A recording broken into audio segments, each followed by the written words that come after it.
I want you to also remember this. If you start spending a substantial amount of your cash into, let's say, rental properties, your stockbroker isn't going to make a dime, right?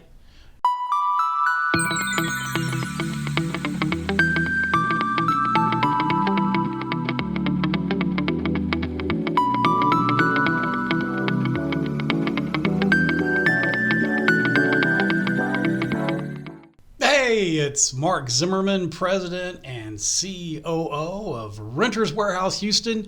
I hope you're doing really well today. Today we're going to be talking about what I like to call 20 not so random tips for real estate investing. These are going to be kind of all across the board. Some of them may be kind of basic for you experienced investors, maybe not.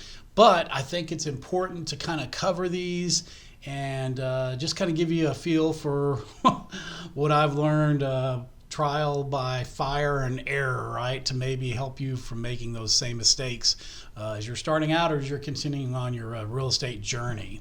So 20 not so random tips for real estate investing.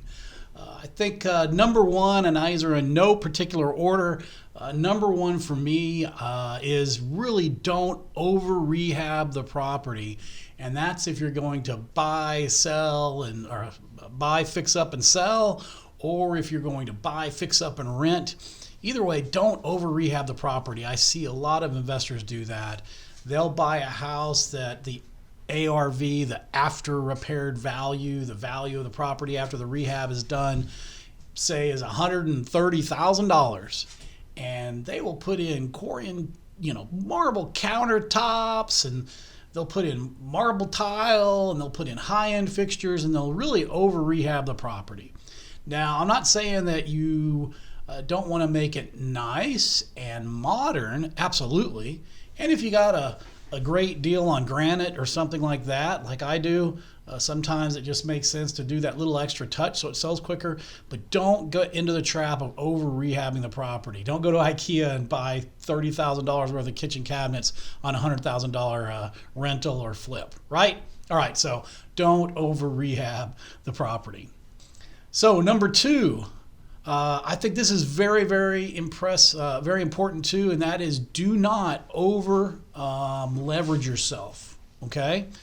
And what I mean by that is it's very tempting to start putting together a 10, 20, 30 property portfolio of rental property, right? And you've got long-term notes on every single property. And so you've basically have followed the adage, which I believe, which is, let leverage work for you. Use other people's money at low interest rates, especially right now, although those rates are going up a little bit, to go ahead and finance your deals so you can do more deals, right? I get that. I believe in that 100%. If you got $100,000, you might pick up $100,000 property in cash, or you can put 20% down on, 5 or 10 or 2 or however many properties it is that you can then rocket your portfolio count up. However, what you might want to think about is having some of your long-term rental properties mortgaged on long-term notes, either 15 or 30 year, depending on what your flavor is, or and then also have some of your rental properties that you've paid for in cash, or you've paid off from cash flow or cash out refis on your other properties. So that way you have some properties that you own free and clear, some properties that you have mortgaged. That way you're not completely 100% over leveraged if something happens. I've been in that position before and it sucks. So just thinking of something to think about. Don't over leverage yourself with your mortgages. So number three, I think you ought to really think about looking into single family rental property. Single family means the 1 to 4 doors, right? A quadplex, a triplex, a duplex, or just a single family. That's what the definition of single family is, at least in Texas. And I would look into that. I believe that just a single family home, a standalone home, is a really safe bet if you want to become a landlord. Most people want to live in a home. It's true. They may never be able to buy a home, but they certainly would like to at least rent a home. They like having a yard and having a standalone home that they can live in. And so it's really a safe bet. You're going to attract a better tenant, I believe, in a single family home than if you had a 60-unit apartment complex that rented at $700 or $800 a unit each. So I really believe that. I also can tell you that over the last 100+ years, single-family homes have always appreciated in value. Multifamily, they'll go up as well, but I just think that single-family homes are really a safe bet. So look into it. Doesn't mean ignore multifamily. I'm just saying that single-family is a really good safe bet, right? The other thing, number 4, right, of the 20 not so random tips for real estate investing. What you really want to do is you want to do your homework and understand the motivation for your paid advisors, right? Now, when I'm talking about paid advisors, I'm talking about your wealth manager, your stockbroker, even your tax accountant possibly. There are going to be some of those out there that are going to tell you that you shouldn't even look at real estate, at rental properties or real estate in general. They're going to say that it's not liquid enough or it's too management intensive. And in some cases they may be true, but I want you to also remember this. If you start spending a substantial amount of your cash into, let's say, rental properties, your stockbroker isn't going to make a dime, right? Your wealth manager, your certified financial planner is not going to make a dime. So there is, I think, some caution there that I would use when listening to some of your paid advisors. On the other hand, you definitely need to do your homework and look at the property to make sure that it's going to cash flow, that it's in a good neighborhood that's going to appreciate, if you're going to hold on to real estate. And in that case, you really do need to do your homework and maybe listen to your advisors, but just be aware of the motivations that they may have. Then number 6, right, for not so random tips, I think one thing that's so important is to nip any maintenance issues that a property may have in the bud right at the beginning. And also take care of any large repairs on a property that you've bought at the beginning as well. And here's what I mean by that. For when you purchase a property, if you buy it at a discount, if you have the ability to access a repair draw or a repair fund, I always try and go ahead and include those big ticket items that may not need replacing right now, but are going to be going out very shortly. And what I mean by that is you've got a roof that's 25, 30 years old and it's functioning as intended, but it's probably going to need to be replaced the next year or two. Or you have a heat and AC system that's 25, 30 years old and it's functioning as intended, but it's probably going to need to be replaced soon. Go ahead and bite the bullet and replace those big ticket items on that property, especially if you can fund them through your repair draw or a repair loan. So that way you don't have to worry about them and pay for them out of pocket a couple years from now, especially if it's a rental property. And the maintenance issues, nipping those in the bud, are very important too. I always suggest going ahead and writing into your lease that you are going to do just a property condition walkthrough at maybe 6 months into the lease or 12 months in the lease. So I do it either biannually or annually. And that way, if you do spot a leaking sink, you can replace it right then. If you do spot any other issue at the house, you can replace it right then before it gets worse. Because a leaky sink today can turn into, mold and carpet and cabinet replacement down the road, which is a lot more expensive. A lot of times, believe it or not, tenants will hesitate to put in repair for repair tickets, right, for stuff like this, even though you think they would, but they won't for whatever reason. There's lots of reasons why they do that. So I would absolutely recommend doing a walkthrough on your rental properties to also deal with any of those maintenance issues early before they become worse. Let's see, how about not so random tip number 6? I think we're on 6. Join a local networking group, right? Almost said the last one. So join a local networking group. There are tons of free get-togethers, networking events, training sessions in the real estate industry in your town, I promise you. Maybe not if you live in a little tiny small town, but there's also a ton of it online. For us in Houston, we have one of the largest monthly real estate networking events in the state, and it's free to attend. You learn something, but even more importantly, you meet a ton of people. And these are people that can educate you, that can mentor you. There are vendors that can help you with any type of repairs that you may need, that understand real estate investing. So there's a lot of reasons to join, a local networking group or to attend local networking events for real estate. So that's number 6. Make sure you do that. So tip number 7 on some not so random tips for real estate investing. Do, as I kind of said on the networking side, build a team. I've talked about this in some other videos that we've put on here, but you do definitely need to build your team, right? You want to leverage the experts and build your team. If you can build your team before you start building your real estate empire and purchasing real estate, you're going to be so much further ahead in the game. And the team could be lots of folks, right? It could be your lender, both short-term and long-term, to help you with the takedown on the purchase of that property. It could be your tax accountant to make sure that you're doing the right things. It could be your tax attorney if you have questions on documentation. It could be a title company that can help you close quickly. It could be a real estate, a realtor, a real estate agent that's going to be able to help you to find deals. There's just so many people that you'll want to put on your team. So build your team. And then leverage them, right? They're experts in each one of their fields. Instead of trying to rebuild the wheel, surround yourself with great people that know more than you, and you will succeed, I promise you. What's the old adage? If you're the smartest person in the room, you need to go find a new room. And I agree with that 1,000%. So leveraging the experts, building your team.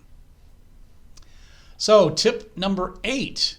You really need to get to know your market, right? It's important that if you're going to do this, that you're going to risk your capital on a real estate investment, that you go ahead and put in the time to understand the markets that you're in, understand what's happening right now currently via legislation, trends, everything you can think of, unemployment, taxes, property taxes, schools. There's so many things that affect the buying and even more importantly the selling of real estate and even the renting of real estate that are market specific. So you really need to get to know your market. So become an expert on it. Constantly keep up to date with news, with trends, with things that are happening, and you're going to be a lot more successful rather than just going blindly into some place that you don't even know anything about. Next tip. Rule number 9, or tip number 9, I should say. Tip number 9. You really should set a budget and a timeline for the things that you do, especially when it comes to purchasing real estate, whether it's for a sale or for a hold and a rent, right? If you don't have a budget, you're not going to be able to control your expenses and make sure that it's still profitable at the end of the day when you get done with that property. You also should have a timeline. I usually have a partnership discussion with my contractor that's on the job to get the house ready to rent or ready to sell. And we talk about together how long we think that it might take to get the work done, not including any weather issues. And if my contractor says, I think it'll take 14 days or 16 days or 18 days, whatever it is, I usually pad it by a few more days just to make them feel comfortable. I'll say, okay, you said 17 days to get this job done. Why don't we just call it 3 weeks? And that's going to be our timeline that we're going to set for when the job's going to be done. Now, as you'll have heard in some of my other videos that we've shared here, you should hold them responsible for the timeline that you set, right? And so in my contractor agreements, it's a $150 fine per day for every day they go over the agreed upon time frame to finish. But remember, not only did we agree upon on that date, but we also added some time to it to make them feel a little more comfortable, and it doesn't include, weather issues. So basically have your timeline and your budget set. One word about budgets, I would highly recommend that whatever you think your budget's going to be, you bump it up some. You need to have a little padding. You know how when you are going to carpet a house, they'll always add 10% for overage. You probably ought to add a certain amount whether it's 10%, 25%, 50%, some type of extra in your budget for reserves. So that way, if there's a gotcha, right, you put in to fix a leaky sink and it turned out that the plumbing and the pipes needed to be replaced in the wall instead. That's a big difference in cost and expense, so that'll help you. So set a budget, set a timeline. So not so random tip number 10. You really do need to have a rainy day fund. I preach this all the time. If your rental property, let's say, is cash flowing $400 a month above and beyond all of your expenses, I usually take about half of that and I throw it into my rainy day rental repair fund, is what I call it. And it's funny because that's my 4R bank account that I throw it in, and I just don't even pretend that it's there. Because if I'm putting a couple $100 in every month on a rental property or more, that way when a hot water heater goes out in a year or two that I have to spend $1,200 to replace, then I have that money available in my rainy day rental fund account, right? Rainy day rental repair fund. So I would absolutely have a rainy day fund for you for when things come up like that. Rule number 11, I've said this in another video that I shot for you guys, and that is you need to treat your investments like a business. Sometimes people get into real estate investing as a hobby or a side gig or just because they want to do it because they think it sounds fun. And that's all great and good. But if you really want to make some money in this and you really want to be secure and make sure you don't lose your butt on a property, you've got to treat your investments like a business. And how do we run a business? In a business, we're going to plan, we're going to forecast, we're going to execute, we're going to see how well we executed. We're going to manage the whole process. We're going to look at where we're at any step during the process just to make sure that we're on point. Remember also that if you're treating your real estate investment as a business, you're going to want to have the top people and very knowledgeable people on your team to help you with that. That's what you do in your business, right? If you own your own business and you have great employees, you're going to have a great company. Well, same thing when you bring on people to help you with your real estate investment business, contractors, everyone. So make sure that you treat your investments like a business, all right? Now, not so random tip number 12 that I would suggest, and that is if you can't beat the price, right, you might want to look at trying to beat the terms of that offer. And here's what I mean by that. There's going to be a lot of times when someone might come in higher than you or what you're willing to pay for the property. But that doesn't mean you can't still get the deal. You can do a whole bunch of different things. You can tell the seller that you're willing to close at their title company rather than yours to make them feel like they've got a little more control. You can shorten the inspection period as well. Time is money to a seller, so that's a really nice thing to do. You can give them more earnest money deposit or more option money. That makes them feel good, especially the option money that goes right in their pocket, not to the title company. You can tell them that you can close earlier. That's a big one, and if you can close in 4 or 5, 6 days because you're closing in cash or using a short-term hard money lender to be able to close quickly, that's also a big, big motivator where people will take that lower price. You can also limit the need for an appraisal maybe. So there's a lot of things you can do that are not price, but will also help you to take down that property and beat somebody that might come in a little bit higher than you. So that's important. So, not so random tip number 13, count on vacancies with your rental properties. This is so true. People forget that their properties are going to be vacant for a certain amount of time. Now, whatever that number is really up to you, but just remember that means that no revenue is going to be coming in for that time. So if you have a rental property and you say, you know what, I think it's going to be vacant 10% of the time. I'll have 90% vacancy. That's probably a good number. Then you've got to figure out on, say, a year lease, how long does that mean you're not going to be having rent? On a 2-year lease, how long does that mean you're not going to have a rent? If it's 10% vacancy, right? But you can put a number with that, and you really need to figure that in when you're doing your calculations, so that way you can make sure that your numbers, right, for yield and everything else are correct. don't forget to count on vacancies and to put a percent or a number of months in there when you're doing that, when you're doing your analysis. That's very important. So, not so random tip number 14. As your portfolio grows, and what I mean by that is as you add more and more rental properties to your portfolio, stop trying to do it all, right? When we first started holding rental properties, we were mowing the yards ourselves. We were literally managing the property ourselves. We were going by and collecting rent ourselves. We were doing minor repairs ourselves. We tried to do everything that we could ourselves to save money. And that's fine if you got a couple properties, 1 or 2 rental properties. But there's going to come a time when you're going to hopefully have so many that it just makes more sense to outsource this to other people, to maybe a good property management company. Hint, hint, I know one of those. But here's what people don't do. Go ahead and figure in the expense of having someone manage your rental property when you do your profit and loss calculations on that property before you buy it. Because if you do that, then down the road when it's time to actually engage with the property management company to have that help, you'll already have that cost figured into your analysis and you'll still yield what you thought you're going to yield when you bought the property. So very, very important. Don't try and do it all. We looked at it this way. We could go and mow yards on our rental properties and spend a whole day doing that, or we could spend a whole day finding another property that we could buy, fix up, and sell and make an extra $20,000, $30,000.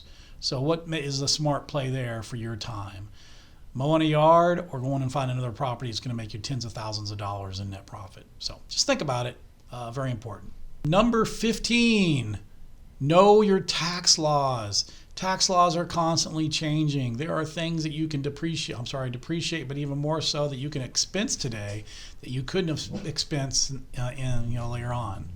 So by doing that, knowing the tax laws and making sure that you're up to date on all the new tax laws, that's going to allow you to make more money on your property or pay less taxes on your properties. And it's important to know not just your federal stuff, but there's going to be tax laws that are state related, possibly, definitely county, city. So know those in addition to knowing what forms you need and everything else. And that's where your team member, that tax accountant, right, that can help you out to know those laws as well. But you should educate yourself too. All right. So know your tax laws for where your property is located. Number 16 of the not so random tips for real estate investing. Make your money when you buy. Now, I know you've heard this. Oh, you make money when you buy. You make money when you buy. Well, that is true in many ways. It's a little bit of a trite statement, but it's still true. If you buy the property correctly and you buy it at the right price and you buy it in the right market, right, in general, you're going to make money, right? So don't overpay for properties. Use the formula like I talk about in one of the other videos of how to analyze what you should pay for a property, and then stick with it, right? And if you're going to buy a long-term property that you're going to buy, fix up, and hold, don't just count on an appreciation as a way that you're going to make money on that property. That's not really a good way to do it. Appreciation is great. You should absolutely use that when analyzing what you want to buy, and you should absolutely count it when you figure out what your yield is. You have to do that, right? A lot of times people just look at their yield and they don't add in the appreciation portion to figure out what they're really making on their money.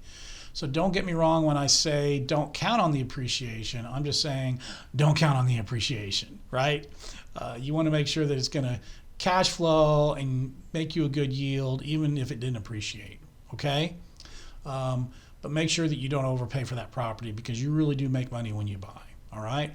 So not so random real estate tip number 17. This is extremely important, and that is you should have multiple exit strategies. There are so many things that you can do when you buy real estate. You have so many different options.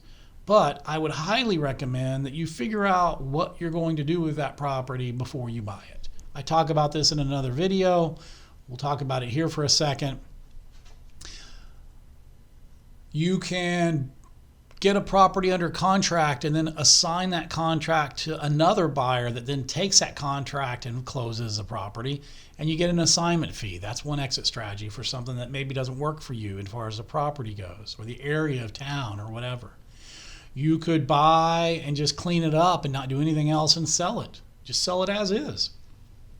That's another way to make a little less money but move a property and put some money in your pocket. You could buy, fix up, and sell that property. You could buy and fix up and hold that property as a rental property. There's so many different things. You can own or finance it when you sell it, right? To make it attractive. So there are lots of different ways that you can make money and lots of different ways that you can sell properties or different ways that you can manage those properties that you hold. So think about it ahead of time.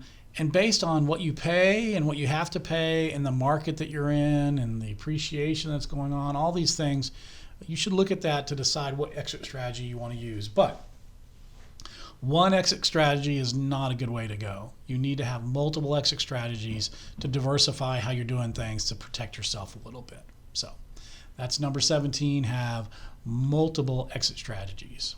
So, getting close to the end here. Number 18 on my 20 not so random real estate investing tips, right? Learn about market cycle theory. You can go ahead and Google that, right? But basically, the real estate market does have a cycle to it. And you'll see this, right? You're going to see it start to turn. Some people say, oh, there's a crash every 10 years or something like that. I'm not saying anything so drastic or extreme, but I will say that we have gone into recessions and recovered, and the economy's always done that. So you want to really try and buy your whole properties, especially when the market's maybe down, right? When we're in a recession, or maybe we're at the early part of the recovery of a recession, that's the best time to buy real estate, especially to hold.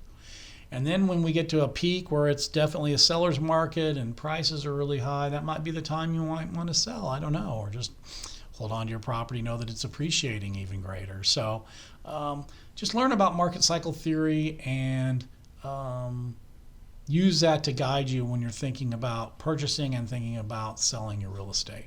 So number 19 in my not so random real estate tips, all right? One of the great ways to find real estate to purchase, and I've mentioned this again, hate to be a broken record in another video in more depth, but you need to really find wholesalers and form relationships with them. There are lots of people out there whose whole model is finding properties that they can get under contract and then selling as is, right? Even maybe, or just assigning the contract to you and not even closing. Ton of people that are doing that. Get in touch with them, court them a little bit, and know that when you're ready to purchase a property, sometimes it's easiest just to talk to your wholesalers. You've got to reach out to them though, not wait for them to come to you and say, hey, I'm looking to buy a property in the next 2 weeks. What do you have? And if they do have something, remember to negotiate. Do not take the first price that they give you. Everything's negotiable, and trust me, that's not their bottom dollar if they come in with a price that they give you on a property. So on the first shot across the bow, negotiate back and see if you can maybe save a little money. But remember, these wholesalers usually have to move pretty quickly, especially if they just have the property under contract. So if you offer to close quickly and you're buying in cash or using a short-term hard money loan to close quickly, that's going to give value, and you'll be able to negotiate that price down even a little bit more. So find wholesalers and then negotiate with those wholesalers, right? All right, here we are, the last one, my 20th not so random tip into real estate investment. So here it is. Hopefully you're still awake. I haven't put you to sleep. Hopefully maybe you heard one or two that you hadn't heard before, but this is a big one.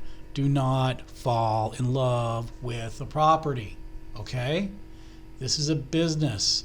This is an investment. You have to be fair to yourself. You're only deluding yourself if you start playing around to make the numbers work so you can purchase the property. So run the numbers, make sure the numbers are correct, make the offers, go to whatever maximum point you are willing to go if you need to get that property.